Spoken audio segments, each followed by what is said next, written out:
งานโอมานี่เห็นอีสังในบ้านจิตอันนี้มันเจาะอันนี้เฮ้อโอ้ในบ้านนี่มาได้เด้อในบ้านเด้อหน้าจอยบริการตีนเสา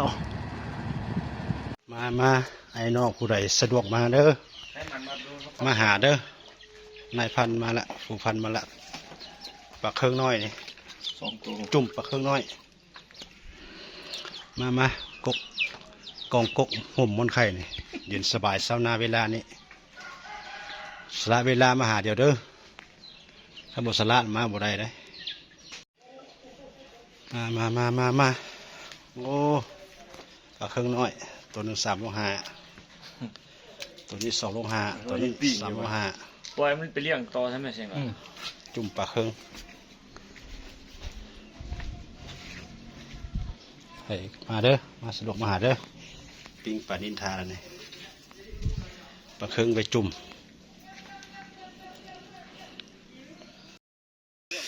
มาบุไปเลยบุดื่มน้ำยากลางหัวเสือ ตอนบ่ายไข่คำลงแรงน้ำยากลางหัวเสือนี่อยู่กองกกม้อนไข่ผู้ใดสหายใดท่านใดสะดวกกาหารสละเวลากับมาหาเด้อเงินข้าพเจ้าขันบอกกาหารสละบ่ได้เวลา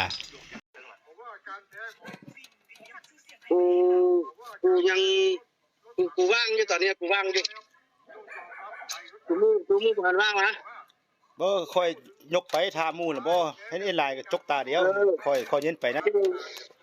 กูสิจกจะเลยกูจะไปตัดสินดอกบ่พ่อค่อยเย็นเช้ามึงซื้อคอมพิวเตอร์แม่มันจังไวน่ะเขียนมันช้าได้มีแล้วบ่คอมนะหน้าจอคอมนะมันคอมตัวนี้ว้าวนั่นน่ะว้าวว่ายังเหิงวะเขาเดินสิมานอนก่อนเขานอนถ่ารถพวกเรานอนถ่ากูเมื่อกูก็มีเงินละบ่เติมน้ำมันก็บินได้นี่คือเครื่องบินที่ใช้ยังคิดไรอยู่โอเคเสียวเกอาบน้ำก่อนผู้วันก็อยากฮ้อนล่ะได้นี่นะคิดฮอดเมียแล้วผู้วันน่ะบอกเลยผู้เด็กออกมาครับสวนชุมพ่อโทรบ่รับสายมีเรียกเนาะโอ้ผู้ดี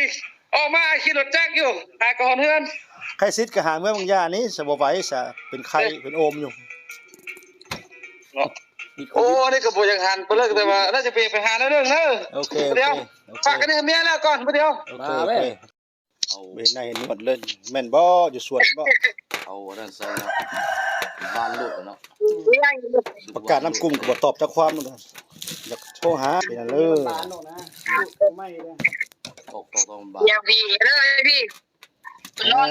มื้อนี้พิเศษผู้พันมาหาอยู่ไปหาก็มาหยกนี่นะกำลังไปว่ากำลังมากำลังมาสีแดงๆใส่เครื่องแล้วก็ลงโอ้ใส่เครื่องสะดวกเอาเดินทางปลอดภัยโชคดีมีไซเนอร์เฮงๆรวยเด้อครับเจอเด้อบ้านนาเด้อมันม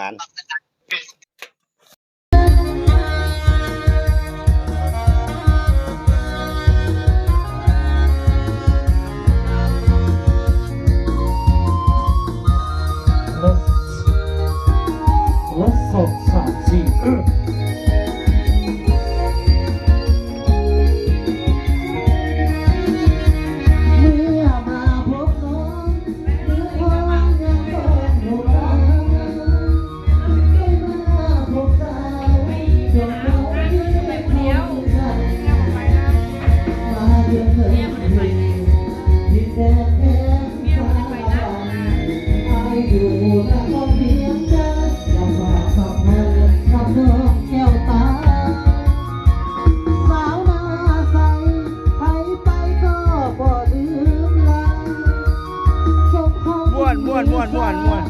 อได้มาพบน้องคนดีลูกอานโอเคสมแล้วผู้เป็นสตรีนึกว่าไอ้ผมโชคดีผมพ่อนาลีผู้งามจริงใจโชค ายปีเก่าต้อนรับปีใหม่ อยู่ใกล้แข่งขาละวันจากใกล้จอมควันมาอยู่เรียงกันสร้างฝันหาทางสิทธาขายส่งเอาข้าวออกน้ำหวานจากใจส่งคำฟังไปไกลกระเป๋าหน้าใสถูกใจแค่เดียว เอาได้ทีเด้อเงินด็อกเตอร์ จากซอยผู้พายหาปี แค่ขับซึนลงไม้ล่ะ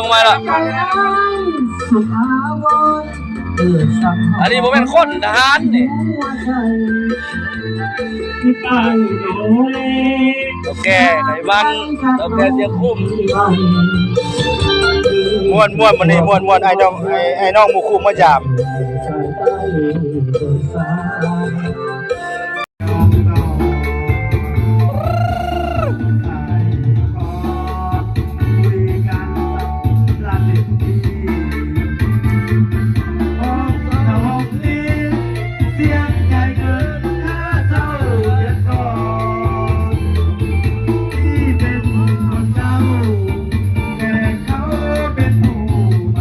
เฮ้ยมาเสียงเต็มที่มาดิ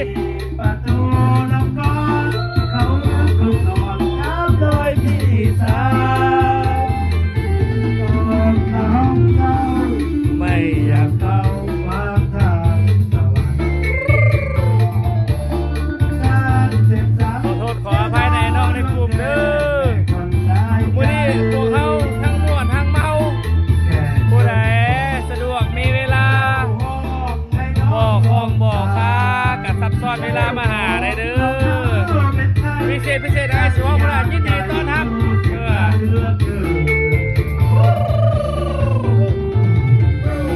เฮ้ยคุณมีเงินอะไรขอชุดเดือดปิ้งนะเขาเห็นเรา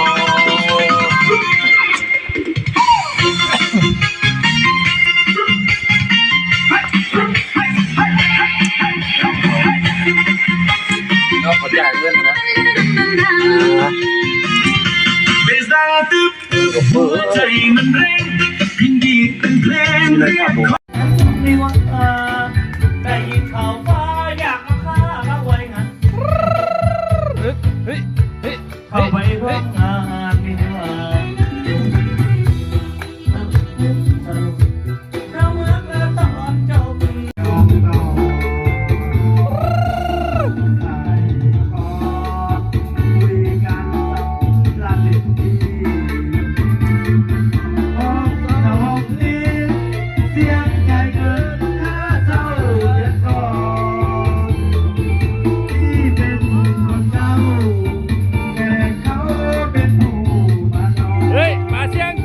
มาดิประตูน้ำก้อนเขาคุกนอนน้ำโดยพี่สาวก่อนน้ำเศร้าไม่อยากเข้ามาทางตะวันขอโทษขออภัยในน้องในกลุ่มเด้อมื้อนี้พวกเขาทั้งม่วนทั้งเมาผู้ใดสะดวกมีเวลาบอกของบอกค่ากับซับซ้อนเวลามาหาได้เด้อพิเศษไอ้สิว่าพระยินดีต้อนรับ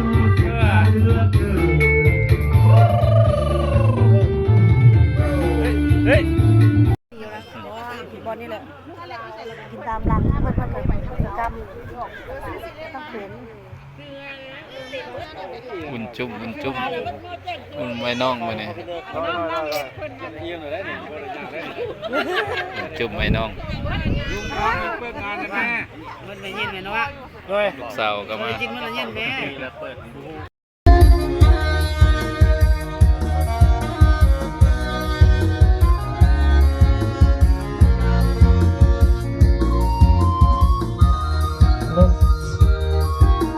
รถสดสามสี่เมื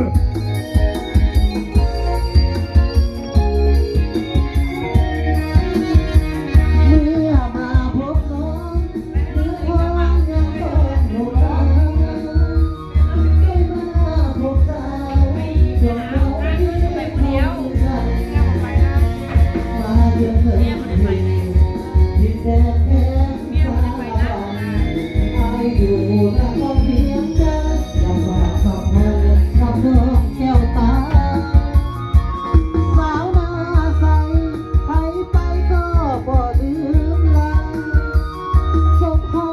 วนม่วนม่วนม่วน เมื่อได้มาพบน้องคนดี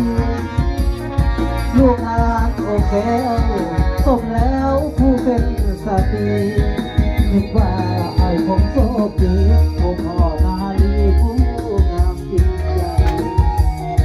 ส่งท้ายปีเก่าต้อนรับปีใหม่ อยู่ใกล้แข่งขาละมันจากใบจอมควันมาอยู่เวียงจันทร์สร้างฝันหาอาย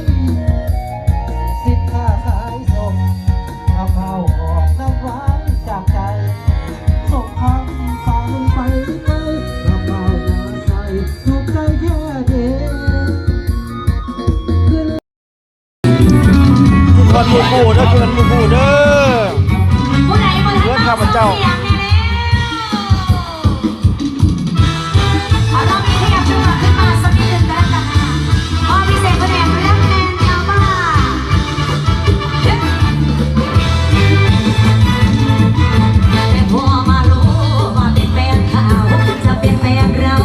ใครสะดวกกับมาหาเดียวเด้อผู้ผู้เด้อหักแพงหักแพงเด้อ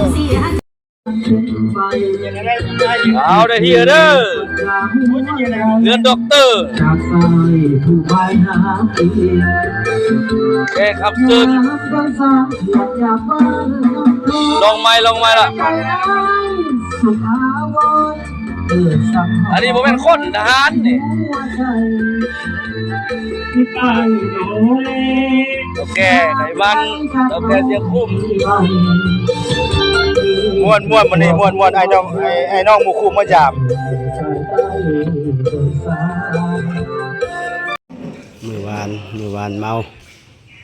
ตื่นเช้ามื้อนี้ผัดมารวมหลังจากประชุมแล้วก็จะได้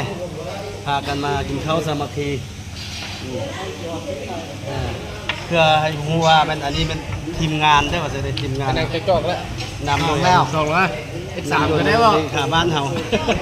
ได้จะส่งเขาสามัคคีอยู่พี่โอ้ยบ่อยากแกงเลยดอกไฟเดี่ยวแล้ววันนี้แล้วย้อนแซงเนาะย้อนแซง